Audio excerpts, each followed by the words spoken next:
Hey guys, welcome to Raccoon Media Cafe, where we explore the art being created in our local media community. I'm your host, John Oestmann, and I'm here with my longtime friend and co-host, Haydn Smith. Hey, I'm excited to hang out.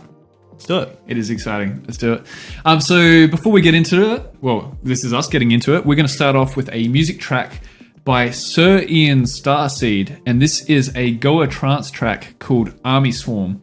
Let's listen to that and then we'll talk about it a little bit. Here it is, Army Swarm.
So that was Army Swarm by Sir Ian Starseed.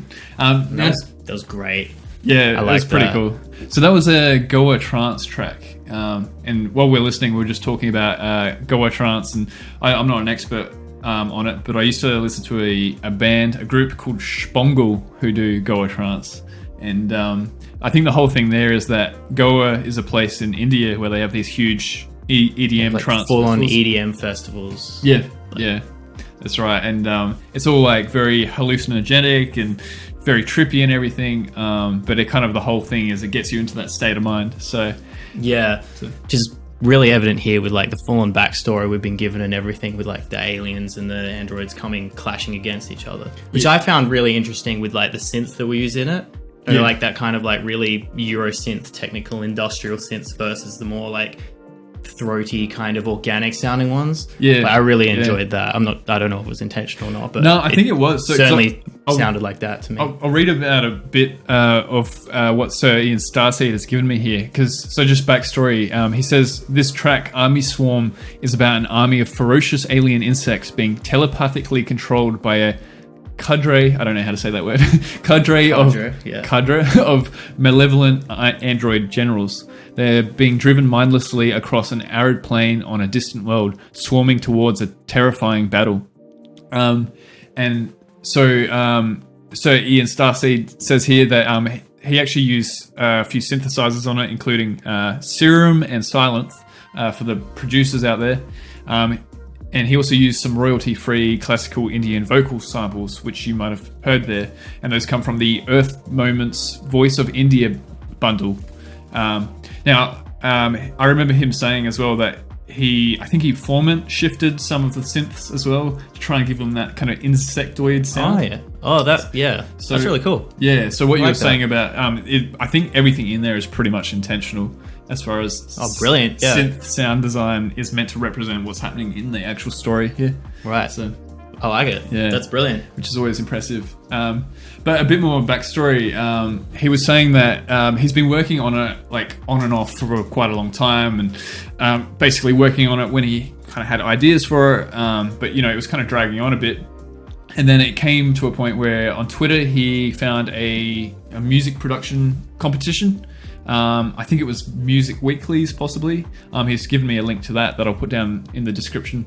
But one week they had a theme of insects, and when he kind of read that, he decided, all right, I'm just going to finish this track and I'm going to submit it. And so that's where the whole insects thing came into it. And so it's good inspiration. Yeah, I know. It's hard. I know sometimes we need like those deadlines. A little bit of a kick, yeah. Yeah. Deadlines have their place sometimes. I know. I think talking to someone recently about how, with art, it's like sometimes it's like you want to just keep working on it indefinitely, and sometimes you kind of just need those deadlines. Yeah. It's like working to perfection is bad. You need to work to complete. Like it doesn't have to be a perfect finished product. It's just got to be complete enough. Yeah. Sometimes. Yeah. That's which right. I think this track is brilliant. Like I'm glad that he got that deadline so that he could finish it, so that we could listen to it, because that was great. Yeah, that's cool. Do you ever find that? So Haydn, you do music and you've also done small video game. So you've done a few different creative things. Yeah. Do you find when you're making stuff, like do you have to set deadlines for yourself, or do you kind of just let it go on until it's done? Right. I'm a fan of small deadlines. Yeah. And like if you break a big piece of work into a bunch of little pieces of work and set a deadline for each little piece of work, I tend to find that works probably the best for me. I imagine everybody's different. Maybe you just do full on the whole project by this date.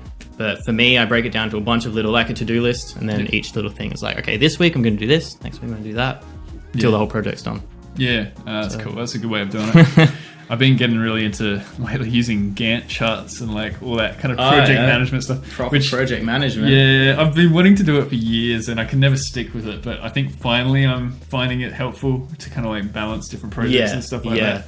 You got to balance the overhead of project management versus actually getting the work done. It's kind of everybody's level is a bit different. Yeah. So yeah, I mean it's kind of overkill on personal projects, because it's like you can, if you're using like Microsoft Project or something, you can do like financial resource distribution between all the different like team members and stuff, and it's like it's just me, so I literally just use it to see like how far I'm going on different projects and stuff like that. And Yeah.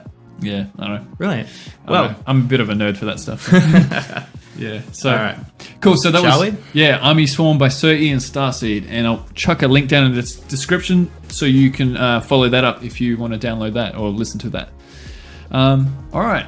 Up next, we have a video game called Mage Drops by Alexander Thumm and his studio, the Orchid of Redemption. Another word I don't know how to say. Orchid, I believe. Orchid. I think that's what I'm going to lock in. Yeah, let's ask Alexander Thumm actually.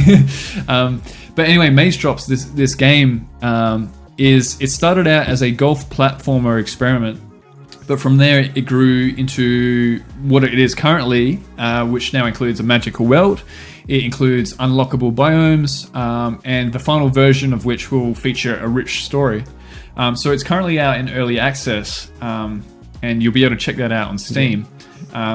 But gratefully, Alexander gifted us, Yep, we've got some footage. he gifted got a little us, demo. the demo on Steam, so we were able to play Mage Drops and check it out. But we'll show you some of the footage of the game right here.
Yeah, so that was the trailer for Mage Drops, and you can go check that out on Steam and wishlist it now for when the full version comes out.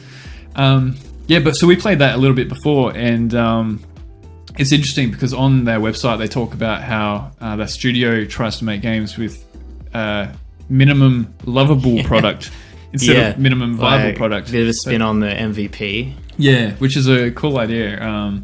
But it was interesting because while we're playing it, I think Haydn, you were saying that. It really shines through the idea of taking like a very simple mechanic and getting as much fun out of that mechanic as possible.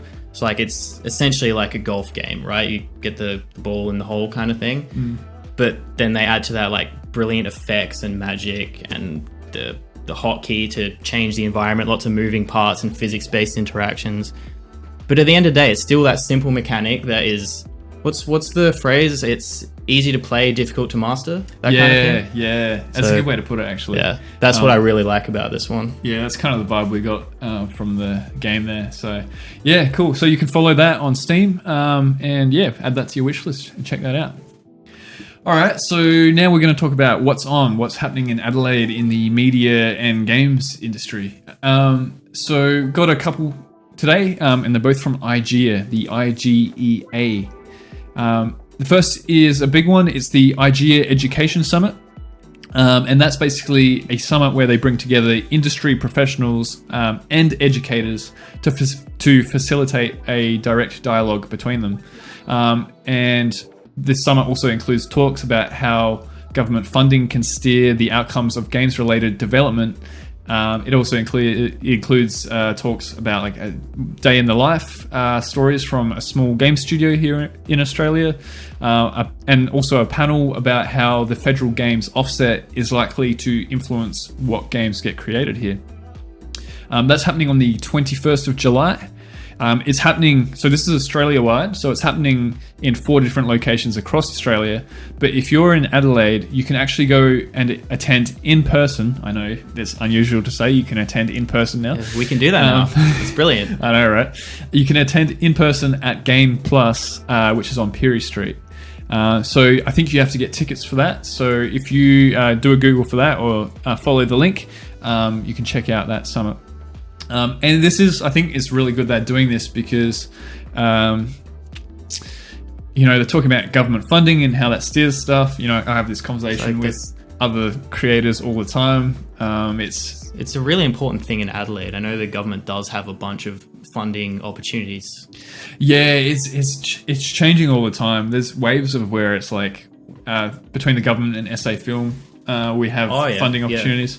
I think a lot of it recently probably went to Mortal Kombat movie. Oh, of course, which I talked about on the last episode. The environment's probably a bit different after that now as well. Possibly, probably another great thing that they'll talk about in this kind of lecture, I suppose. Yeah, possibly. So, I mean, that was great for our local industry. But, we've had funding in the past. But yeah, so I know other states like Film Victoria do a lot of different funding packages and stuff like that. But there's definitely some stuff happening here.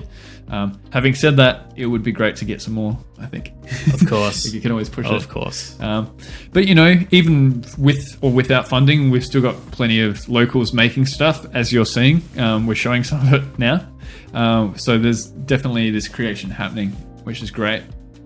The second thing from IGEA is, and this one's free.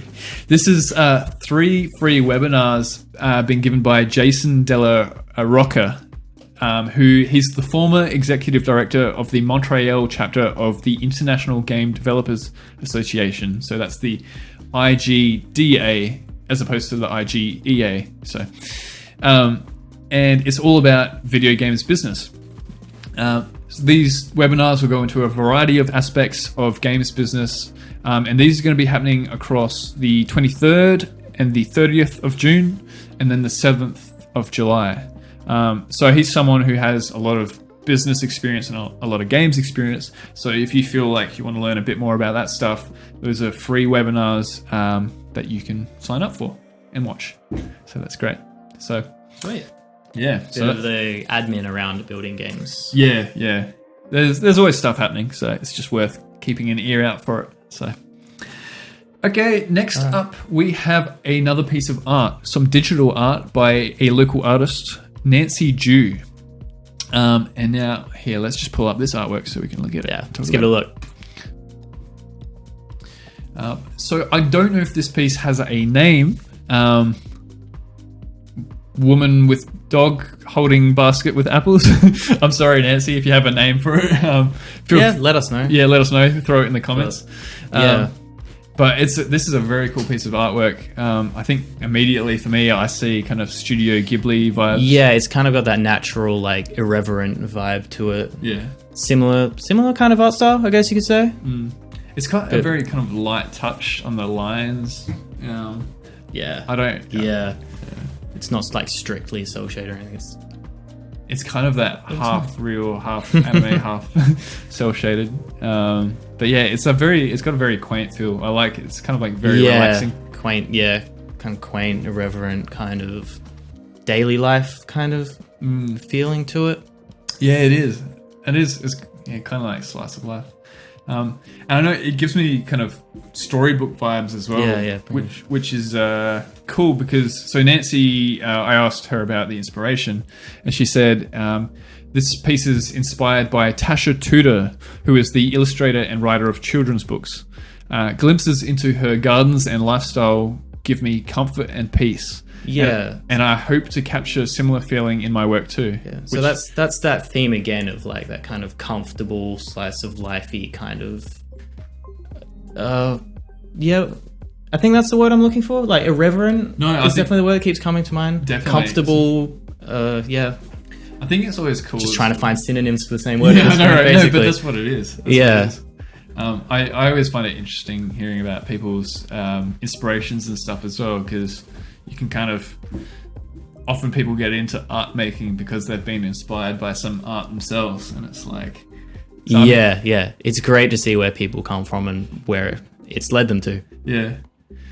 I mean, if I was to ask you, Haydn, let's say musically speaking, what would be your inspirations? My inspirations, I tend to think probably similar to a lot of people. I take my inspirations from the media that you like.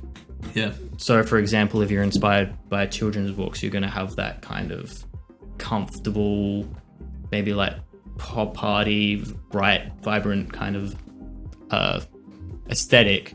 Mine's very, when I was a kid, I watched a lot of anime. I'm very into sci-fi, that kind of stuff. So a lot of the things that I build or make kind of reflect that aesthetic a lot. Yeah. So that's cool. Yeah. Oh man, I'm pretty sure you got a YouTube page, don't you? Yeah, that's still floating around somewhere. I don't know how much love it's got, but Well, I don't think I've paid much attention to it in a while. Is it just Haydn Smith? Yeah, I think it's something like that. I'll find it for you later. How's that? All right. Yeah, we can check a link to that as well. Yeah. If people, I also recommend checking out his Kit Kat song, which has got, was it 50,000 views or something now? Yeah. Which was made using that guitar, I think. Yeah, and a ukulele that I'm sure is floating around here somewhere as well. Awesome, there you go. Yeah, so you can check that out if you follow that up, or search Kit Kat song on YouTube. Yeah.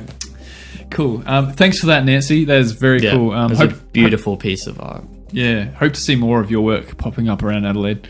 It's also cool to see the variety of styles coming out as well. We get a lot of intense stuff coming through, and a lot of like very cool stuff, like punk stuff. So this is like the quaintness of this is a good contrast as well. Keeps that variety. Yeah, for sure. It's all about different aesthetics, right? What you're inspired by. Yeah, that's right. Okay, so for our next creation, we have another video game being developed locally. This game's working title, so it's not out yet, but we'll show you some footage. This game is currently being called Defender by Sean. Now, just a little intro. So, Defender is a spaceship combat game where you are a contractor undertaking various contracts for different corporate organizations. Your ship, called the Space Superiority Fighter, is loaded to the brim with cannons, missiles, and a glut of special weapons. You'll be protecting space miners from the hands of pirates and performing tactical strikes on the space stations of your clients' enemies. Or good that old sounds corporate so warfare. Cool. I know, right? Well, wait till you see it, and I'll play the video right now. Yeah, let's do it.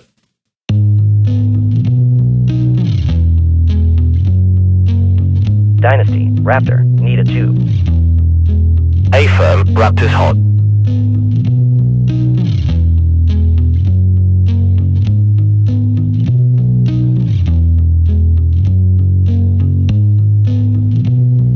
Raptor, railgun is hot. Call it. Millpower, launch. Good launch. Give them hell. Raptor copies. Show me code 2. Raptor out.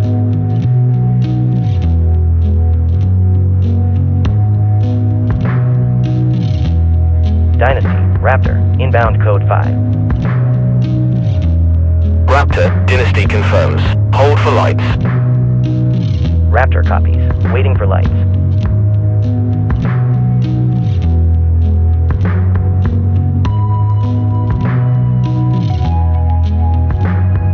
Raptor, deck's hot. Doors open. Raptor, on final. LSO has eyes. Call it. Raptor ball. 400. 300. 200. 150. Deck. Raptor deck. Lock. A firm lock. Welcome home. Cool. So what you just saw there was the game Defender by Sean. So I actually really liked the art style. He's probably going to kill me for saying this. It reminded me of Borderlands, but I think that's just because it's got that cool space style cell shading. Yeah. The buzzword that I'm going to use here is cell shading. It's like, Cell shading, but yeah. putting that into a 3D environment is not always as simple as it sounds. It requires like a lot of shader work and stuff. So Yeah, it does. it's a really cool effect to get in a 3D world. Yeah, and I don't know how many kind of space ship games I've seen with cell shading. Yeah, true. It's It's a good point. It adds to the gameplay dynamic of being able to really see where everything is. So if you're flying around, you'd be able to notice things more, maybe. I don't know if that's a mechanic, but yeah, well, I don't know. I'm just throwing it out well, there. actually, it would actually change how you know. Let's say it's not cell shaded, and you're trying to fight some other spaceships that are like off in the distance. If it's realistic and they're dark colored spaceships, you wouldn't be able to see them easily against the background. And often in space shooter games, that's where they have like their name or something like that is bright, so you actually see they're there. Whereas, Yeah. So it makes it easier to notice things, which I would say is a good thing. yeah, And you want to be able to see your environment if you're flying around in a spaceship in space, right? I would imagine. yeah, definitely.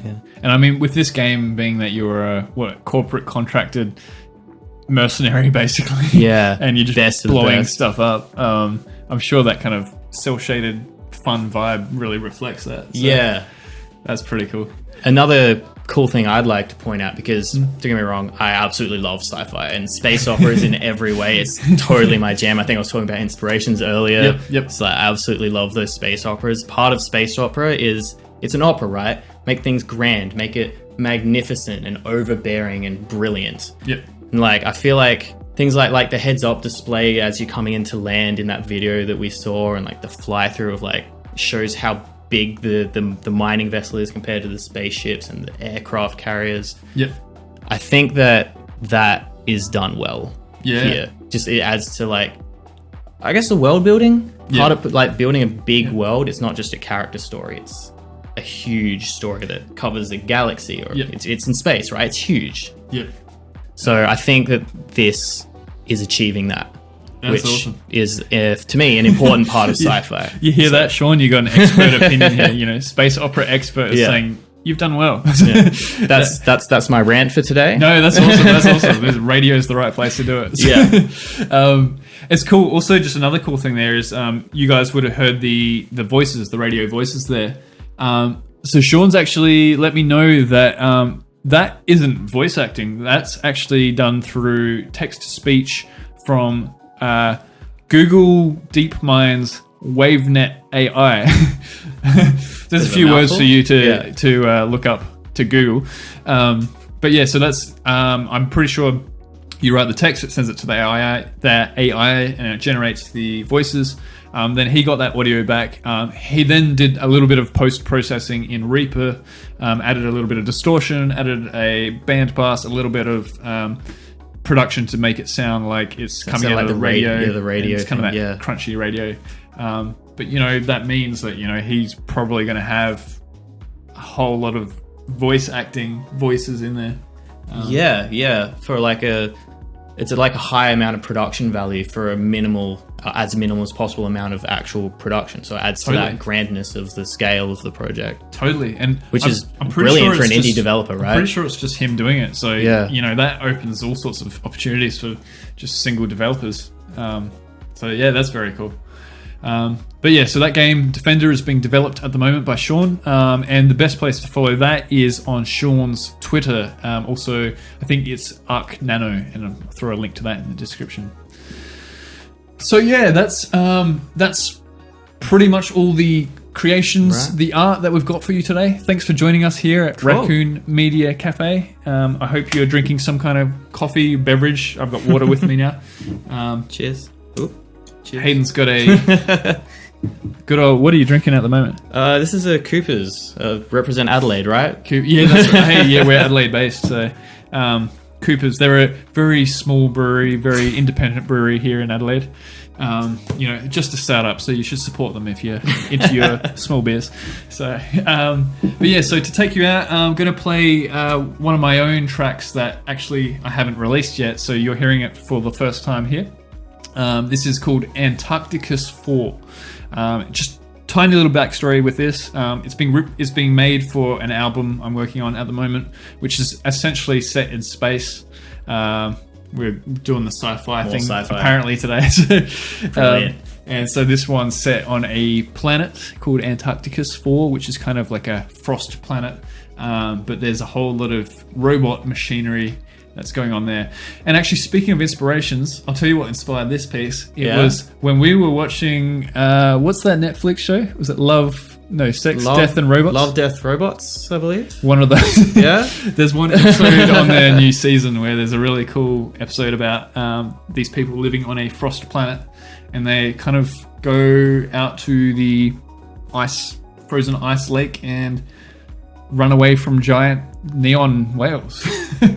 Oh, yeah. It was Sick. I think it was episode 2 or something. So anyway, thanks for joining us today. Here's Antarcticus 4. Hope All right, let's listen. Fade out.